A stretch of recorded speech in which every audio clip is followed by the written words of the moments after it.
Hoy, esta misma mañana, a comienzos del siglo XXI, mientras la humanidad se encuentra ocupada en sus múltiples quehaceres, despreocupados y convencidos de su superioridad sobre este pequeño planeta del sistema solar, ha sucedido lo inesperado.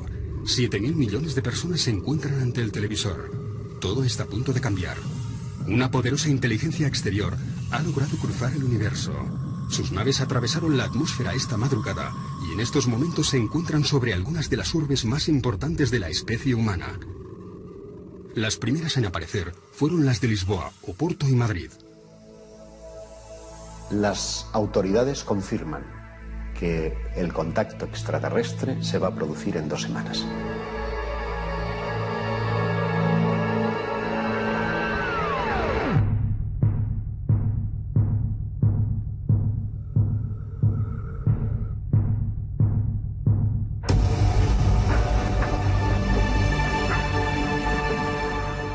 De golpe las autoridades se han dado cuenta que sobre nuestros cielos hay una nave de tamaño colosal, ¿no? Ya se sabe que existen. Está probado. Hay un contacto, el gobierno tiene información. Todo el mundo está ahí viendo en directo la CNN, la Sky News, en todas partes. Que ahí hay un objeto que no conocemos, que desafía todos nuestros conceptos de física. Y de repente sale de ahí un ser. I come in peace. Básicamente eso es lo que espero que suceda. No sabemos prácticamente nada acerca de estos inesperados visitantes. No sabemos de dónde proceden, si vienen o no en son de paz. Nuestra primera reacción, en el hipotético caso de que esto ocurriera, sería la de encender la alarma general del planeta y estar preparados para cualquier posible amenaza. Todo lo que nos es extraño nos da pánico, nos da miedo.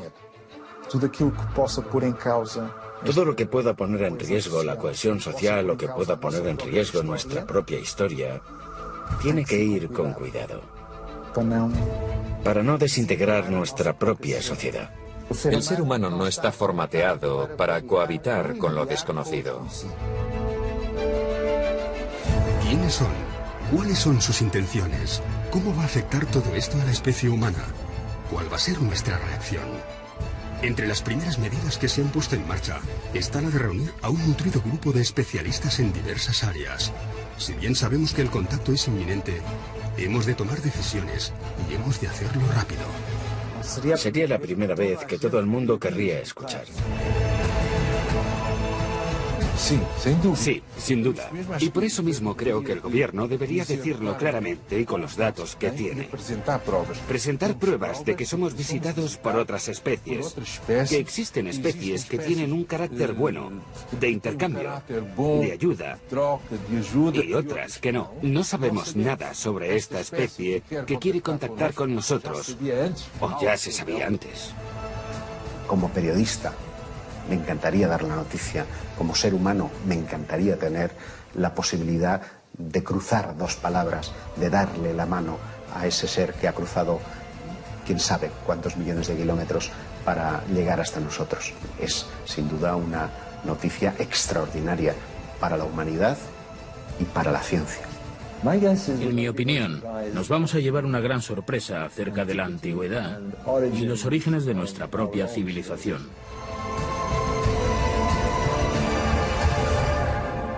Todo es posible.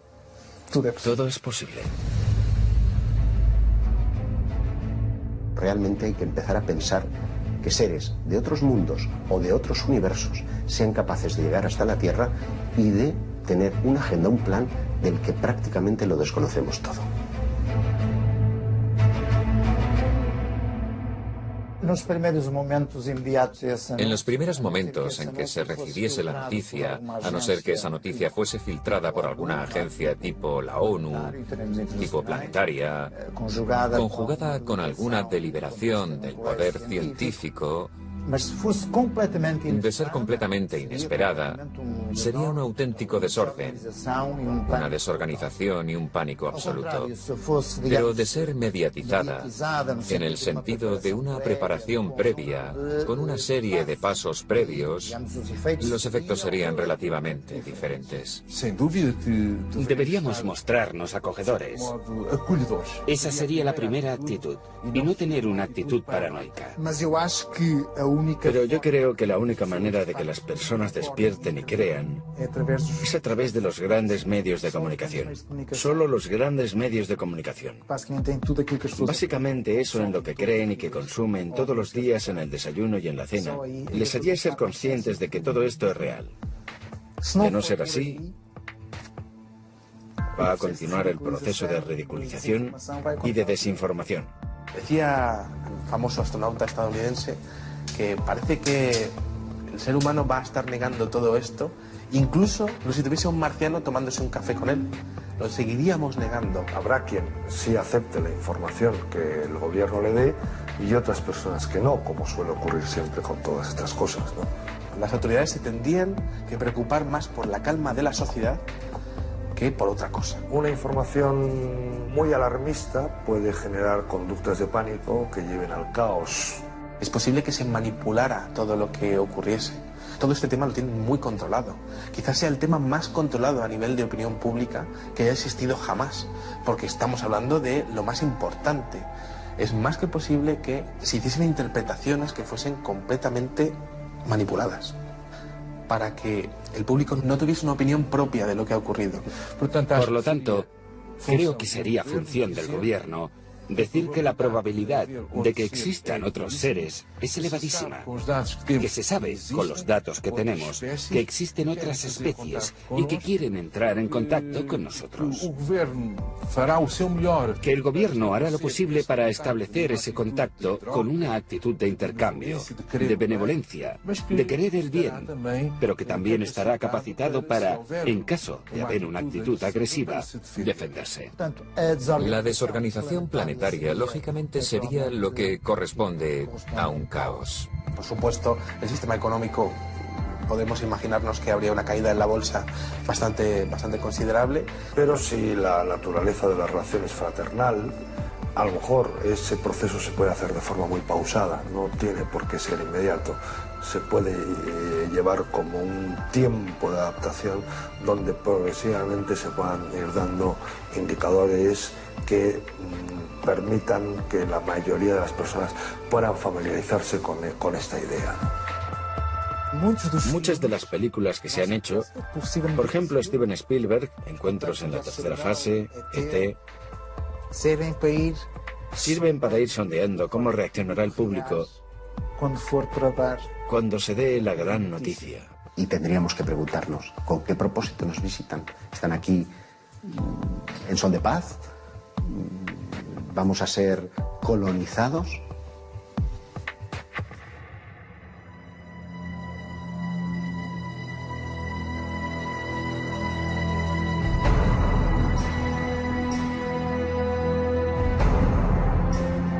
¿Quién nos visita? Esa es la gran preocupación del anfitrión. Nosotros, como anfitriones, tenemos que saber por qué nos visitan y cuáles son sus objetivos, el motivo de la visita y la buena fe de quien nos visita. Asegurar la naturaleza del contacto, ¿no? Bien si esa naturaleza es fraternal, es un contacto que nos va a beneficiar a las dos civilizaciones, o bien si es un contacto de conflicto, ¿no?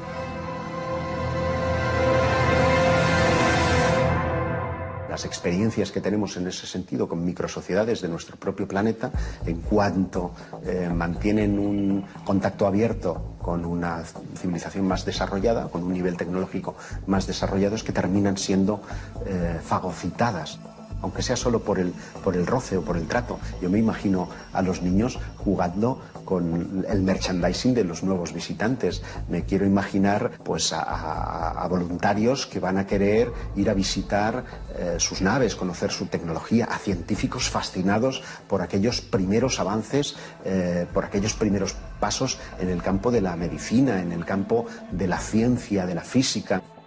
todo nuestro conocimiento se vería completamente alterado.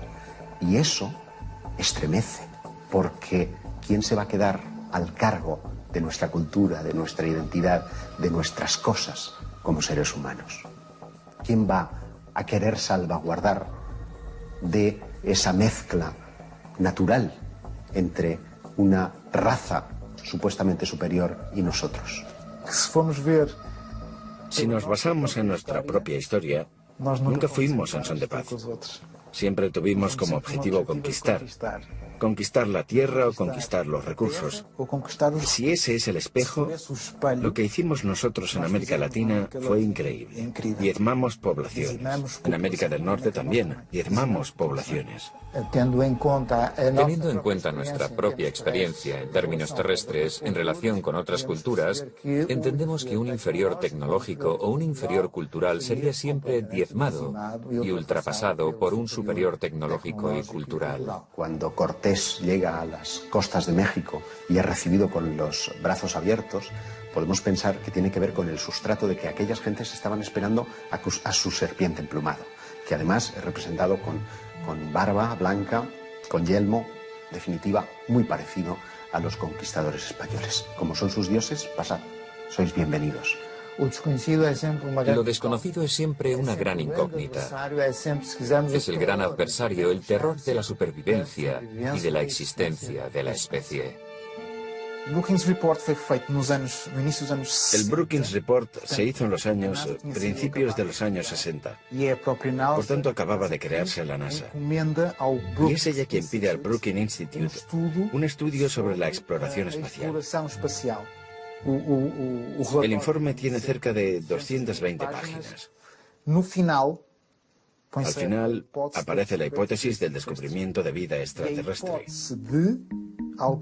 y la hipótesis de que en un futuro se llegue a descubrir vestigios de civilizaciones ya desaparecidas. Se menciona, por ejemplo, el descubrimiento de artefactos, estructuras o ruinas en la Luna, Marte o Venus.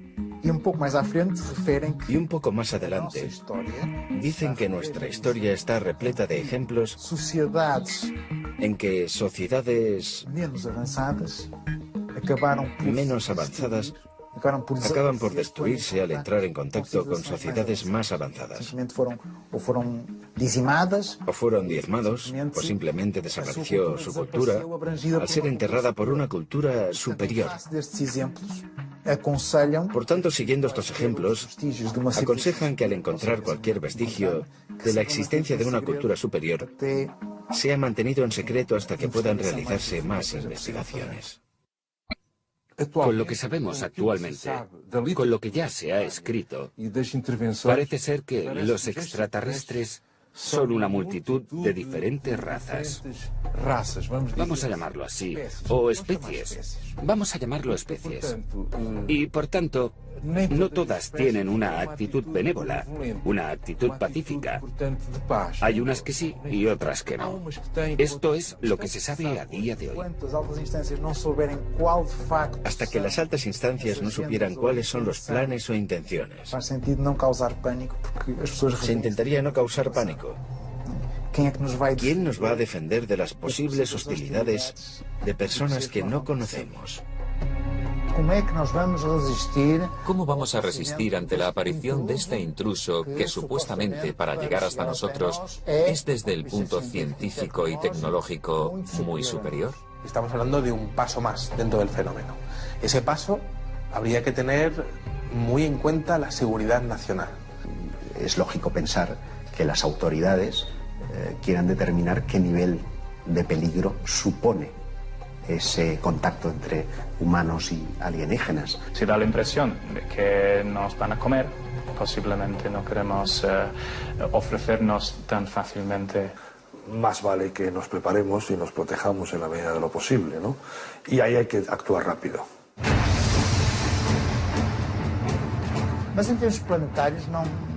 En términos planetarios, no hay muchas dudas de que, a diferentes escalas, se instalaría el pánico colectivo. Por tanto, debemos tener una actitud no paranoica, pero en cierta manera tener también una expectativa armada. La actitud exterior podría ser una actitud bondadosa. Queremos conoceros, tener un buen recibimiento, estar dispuestos al diálogo, al intercambio de pueblos. Pero si la actitud de la otra parte fuese una actitud agresiva, hemos de tener algo preparado para, al menos, dar una respuesta defensiva de legítima defensa. Pero no podemos tener una actitud de paranoia, ni de desconfianza, ni agresiva. No sabemos las intenciones, pero es posible que debido a su poderío tecnológico, a su superioridad técnica, nuestro aparato militar tuviese que ponerse en guardia. Por el momento, nada nos hace sospechar que hayan venido hasta aquí con malas intenciones. Tampoco disponemos de datos que indiquen lo contrario. Sabemos aún muy poco acerca de estos visitantes. El prestigioso físico Stephen Hawking recientemente declaró que es perfectamente racional contemplar la existencia de seres inteligentes en algún otro punto del universo, pero que sería altamente peligroso entrar en contacto con ellos. Muchos otros especialistas en diversas áreas insisten en la posibilidad de que estas entidades no sean del todo amistosas y que debemos ser extremadamente precavidos. ¿Realmente es esta la primera vez que se activan los organismos militares ante una posible amenaza extraterrestre? Hubo un caso muy conocido en los años 60 en el que un ovni aparece sobre una base nuclear norteamericana que tenía misiles desperdigados a cientos de metros unos de otros, con sistemas de seguridad autónomos. El ovni aparece, se da la alarma. Se trata de un objeto que entra en espacio aéreo altamente restringido y de repente 20 misiles nucleares se apagan. ¿Cómo es posible? Todo esto da a entender que hay problemas de seguridad nacional, problemas de seguridad mundial, pero también nos hace ver que no les caemos tan mal. ¿Podríamos llegar a entendernos con una civilización proveniente de las estrellas? El ser humano es un ser complejo, muy espiritual, celoso de sus costumbres, de su cultura y muy religioso. Un contacto inminente, sin duda, pondría en riesgo muchas de nuestras convicciones. Pero a largo plazo, no de inmediato, las consecuencias más evidentes serían a nivel religioso, a nivel ideológico y a nivel cultural. Esta cuestión ha sido discutida muchísimas veces porque no todos los grupos culturales o religiosos del mundo sabrían qué hacer con la llegada de seres del espacio. Parte de la razón es que no existe en todos los países un marco cultural de ciencia ficción que les permite entender lo que significaría para nosotros la llegada de seres de otro mundo. La mayoría de la gente hoy en día aceptaría fácilmente que existen seres en otros planetas y que podrían tener algún contacto con nosotros, pero posiblemente en religiones donde la Tierra es el único lugar del universo donde podría haber habitantes o seres inteligentes, sería un impacto cultural, sociológico y psicológico muy fuerte. En estos momentos, nuestro destino y nuestras voluntades quedarían completamente desarmados. Estarían en manos de esa voluntad superior, de ese visitante ocasional y sorprendente. El shock ante el anuncio de la llegada de otra civilización, que si queremos, podría llegar a revelarnos sus coordenadas religiosas, si las tuvieran, si tuvieran algún tipo de creencia, o algún tipo de religión o de divinidad. Supongo que entrarían en conflicto con nuestras propias consideraciones religiosas. ¿Cuál sería la reacción de las grandes instituciones religiosas de nuestro planeta? Por sorprendente que pueda parecer, desde alguna de ellas ya se han lanzado mensajes conciliadores acerca de la posibilidad de un inminente contacto. En 2011, Tenemos una organización, un evento en los Estados Unidos, por parte de Luis Farrakhan, líder de la comunidad islámica de los Estados Unidos, que quiso preparar a las personas, hacer despertar a los fieles ante la realidad de los ovnis. Invitó a una serie de investigadores a nivel mundial, que fueron allí a mostrar sus descubrimientos en diversos casos. Monseñor Corrado Balducci, miembro de la Curia Vaticana y asesor de Juan Pablo II, llegó a afirmar que la Iglesia Católica estaba haciendo un seguimiento directo de incidentes referentes a encuentros extraterrestres. Él fue el primero que dijo que la vida extraterrestre no es para nada contraria a las enseñanzas de la Biblia. Que limitar el poder de Dios a la creación de la Tierra es quitar poder a Dios. Dios pudo crear mil y una cosas. En 2008 también tuvimos a Gabriel Funes, director del Observatorio del Vaticano, que publica en la Catholic News que los cristianos han de habituarse a la idea de aceptar a los extraterrestres como sus hermanos, y que por el hecho de estar más evolucionados, estarán más cerca de Dios y por ello exentos de pecado. Esto proviene del Vaticano, ¿eh? Por tanto, tenemos a la Iglesia Católica preparando a sus fieles. Monseñor Gabriel Funes es uno de los más extraordinarios. Están exentos de pecado, no les tiréis piedras, no les odiamos. ¿Cómo llamarán a nuestro planeta esas entidades? Es poco probable que llamen Tierra a un planeta cubierto en un 70% por agua. ¿Lo llamarán planeta azul?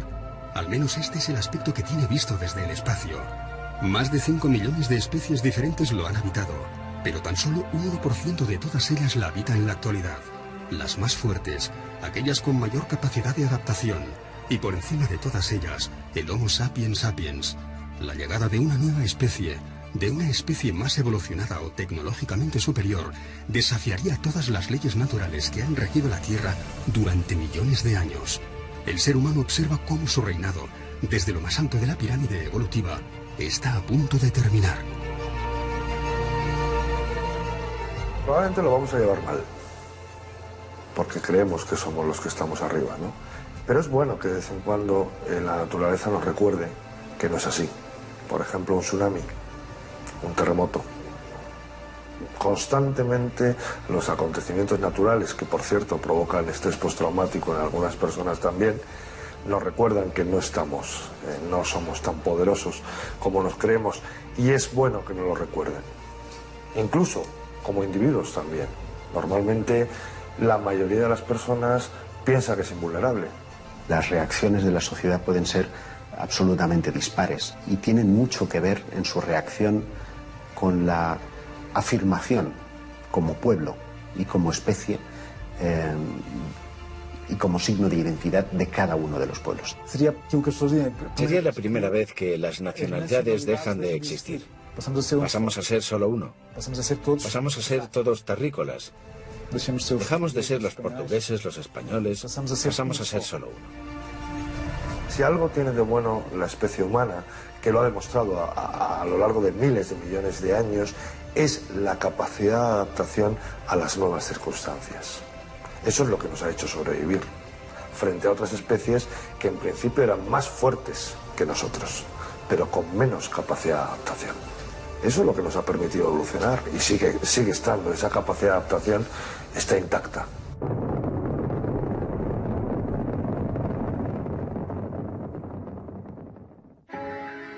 ¿Quién es la persona idónea para comunicarse con los extraterrestres? ¿Qué organismo es el más indicado para representar a toda la humanidad?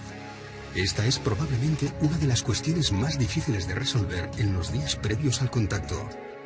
¿Quién les dará la bienvenida en nombre de todos nosotros? ¿Quién sería el mejor embajador para hablar con los extraterrestres? ¿Sería la Organización de las Naciones Unidas?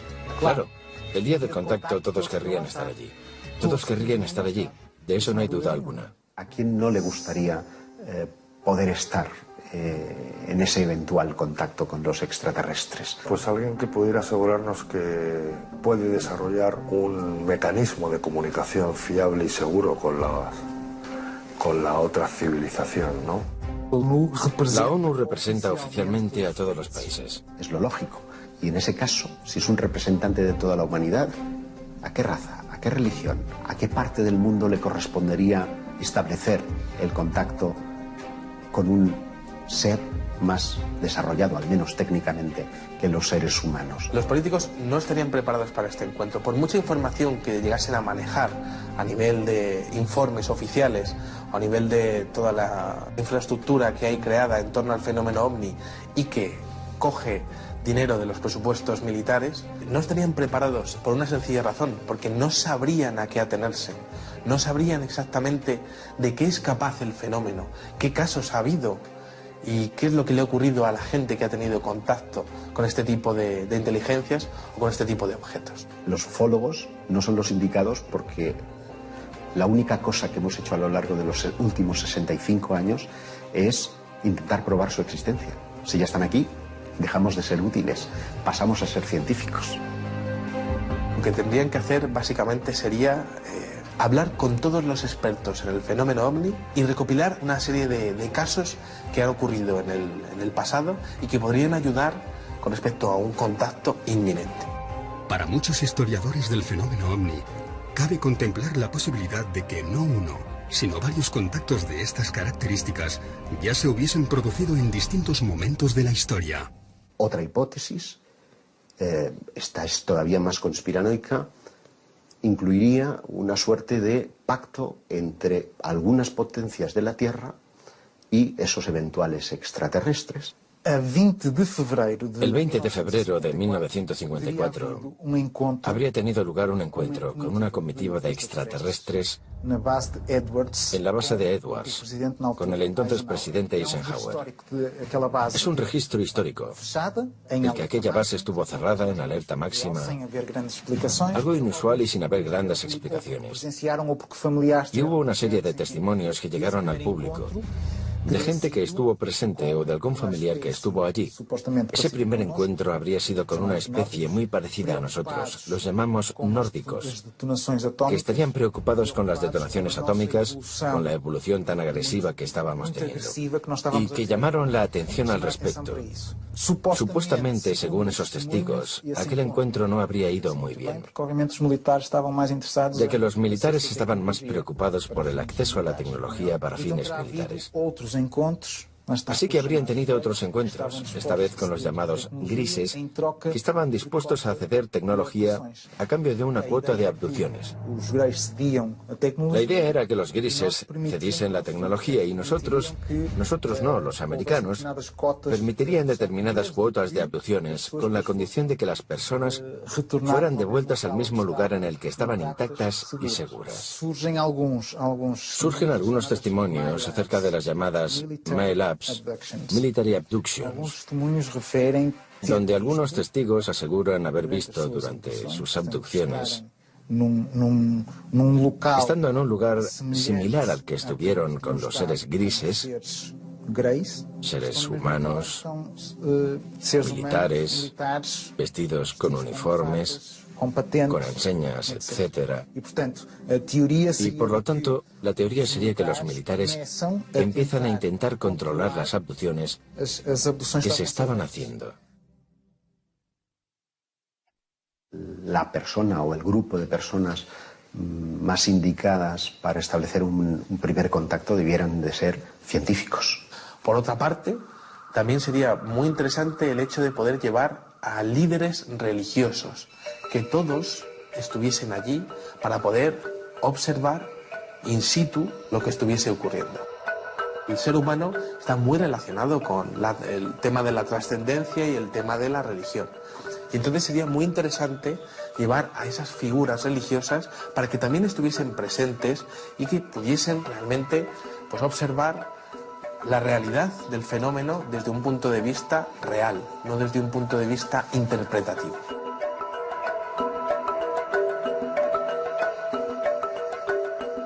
Y entonces el problema será la comunicación, el entendimiento, porque si consideramos que son seres ontológicamente diferentes, la comunicación va a ser siempre difícil. La comunicación solo se puede establecer, en principio, entre seres ontológicamente similares.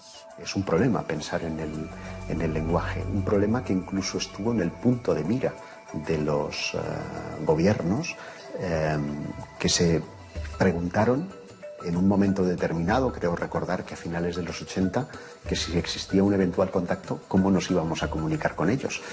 Seguramente lo que se tendría que hacer es traer a los mejores expertos en matemáticas de la península ibérica, más bien del mundo. Tendríamos que hablar con todas las naciones de la OTAN y tendríamos que hablar con los mejores expertos en las mejores universidades del mundo y traer los mejores matemáticos. La comunicación sería a través de las matemáticas. Si el lenguaje es matemático, indudablemente matemáticos. Si es la música, músicos. Pero de todas maneras tendríamos que confiar en la imaginación, en el esfuerzo científico, en el conjunto de conocimientos de ambos lados, para establecer una plataforma de entendimiento. ¿Cómo nosotros, como ser que está aquí ahora teniendo una experiencia terrena, vamos a conectar con esos otros seres? ¿Cómo nos vamos a reconocer? A través de nuestro corazón. Yo quiero pensar que si ellos nos han estado observando a lo largo de los últimos milenios, probablemente sepan muy bien y conozcan muy bien nuestro idioma, con lo que probablemente o hablen en inglés o incluso en castellano o en chino. Disponemos de evidencias físicas y no hay una sola duda al respecto de que existen planetas más allá de nuestro sistema solar. Una increíble cantidad de planetas, 3.500 en una muy pequeña muestra. Esto quiere decir que, extrapolando las posibilidades, podría haber 1 billón o quizás más planetas más allá de nuestro sistema. ¿Estamos abiertos a la idea de que haya vida inteligente? Bueno, ¿por qué no? Sería absurdo hoy decir que hay 1 billón de planetas, 1 billón de sistemas solares ahí fuera, y que ninguno de ellos tiene posibilidades de vida. Hemos de suponer que nos enfrentamos a una civilización con muchos más años de evolución, tecnológicamente muy superior y capaz de vencer distancias para nosotros inabarcables de un universo del que aún desconocemos prácticamente todo. ¿Cómo son sus aeronaves? Tiene que ser una nave que sea capaz de albergar el combustible, de propulsarse y albergar la vida. Y como en el espacio no hay aire, no hay rozamiento, no tiene por qué tener una forma muy aerodinámica como el Concorde, no tiene por qué tener forma de avión, puede ser una caja. No sería descartable que tuviese forma de cilindro o forma esférica, en por lo menos alguna de las partes, para poner esa parte en rotación y simular una fuerza centrípeta de tal manera que simules una gravedad. El combustible ocupa mucho espacio y pesa mucho, por lo tanto tendrían que tener una cierta limitación en el tema del combustible y obviamente intentar coger energía del camino, bien sea pues a través de energía pues, que venga de las estrellas o de donde la puedan ellos conseguir. Podría ser realmente muy extensa para poder captar toda la energía que pudiese venir de las estrellas. Obviamente, pues bueno, claro, aquí nuestras naves funcionan con energía química, ¿no? Quemando queroseno, pero bueno, podrían ser centrales nucleares o centrales que de alguna manera hubiesen sido capaces de crear antimateria, que la antimateria daría mucha más energía. Nosotros no sabemos crear antimaterias a esas escalas, pero la forma no tiene por qué tener una forma muy predeterminada. Todos nos hacemos la misma pregunta.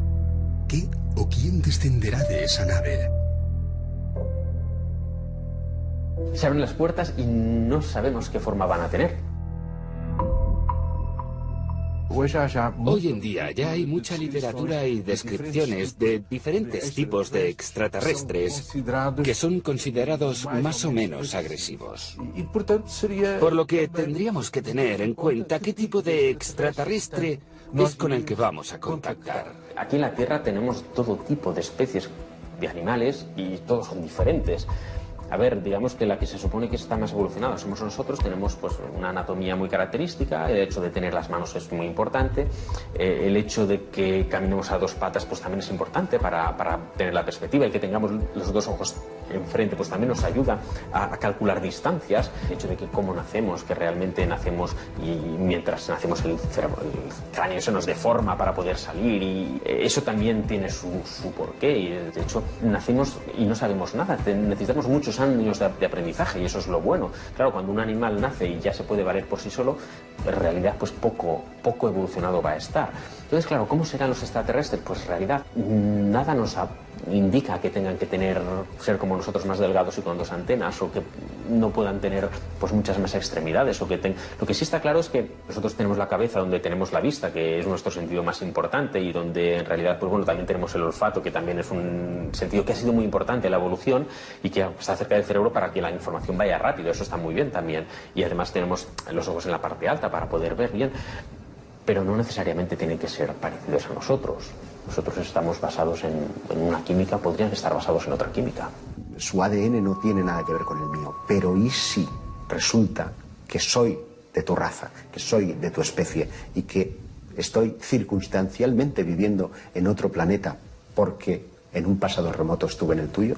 A lo mejor esa es la explicación a todo, ¿no? La composición del ser humano parte del carbono, pero ellos no tendrían por qué estar basados en los mismos elementos químicos. Nosotros necesitamos oxígeno, pero es probable que ellos no tengan que respirarlo. De hecho, para una especie ajena al hábitat terrestre, esta podría ser una sustancia tóxica. El extraterrestre que descendiera de esa nave tendría que ser un ser adaptado a su planeta, a su climatología, a su temperatura e incluso a la radiación de su estrella. Por lo que contarían con dispositivos oculares, de respiración o algún tipo de protección para sus cuerpos.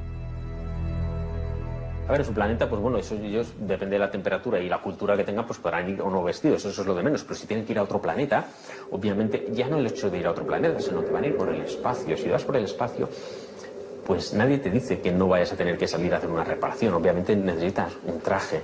Según los especialistas, no lo sé. Yo estoy firmemente convencido de que el día que se abra el platillo volante y descienda un extraterrestre de él, nos vamos a quedar pasmados, porque vamos a ver un ser humano, un Homo sapiens sapiens, descender del platillo volante.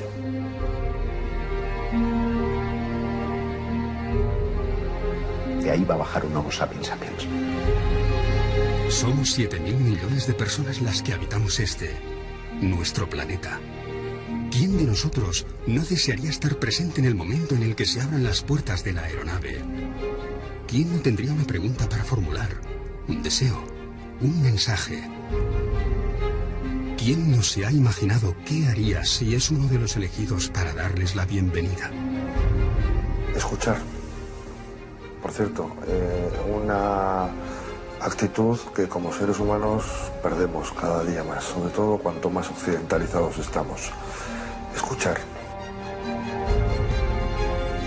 No te voy a negar que es un momento esperado y que espero no morir sin haber visto que ha llegado ese momento, ¿no?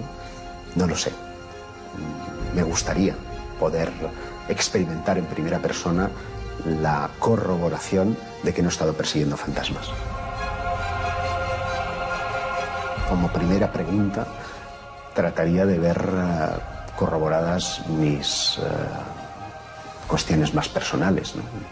Como, ¿sois realmente quienes creo que sois? ¿He estado equivocado?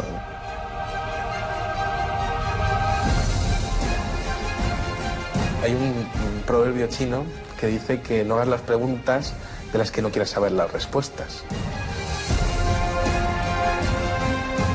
El día del aterrizaje creo que les preguntaría si alguna vez han estado aquí antes, porque eso posiblemente justificaría tanto tiempo invertido en el estudio de los ovnis. ¿Cómo es posible que hayáis llegado hasta aquí? Por favor, enseñadnos vuestro conocimiento técnico. ¿El contacto se ha producido por casualidad o ya nos estabais espiando desde hace milenios? ¿Quiénes son? ¿Quiénes son ustedes? ¿Por qué nosotros? ¿Consideran que somos necesarios en el cosmos? ¿Consideran que estamos haciendo las cosas bien?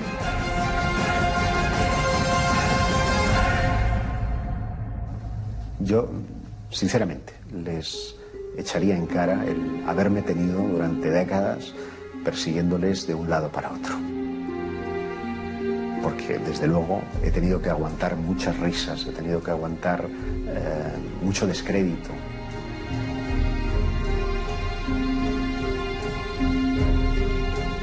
Para que después tenga la confirmación de que ellos existían realmente.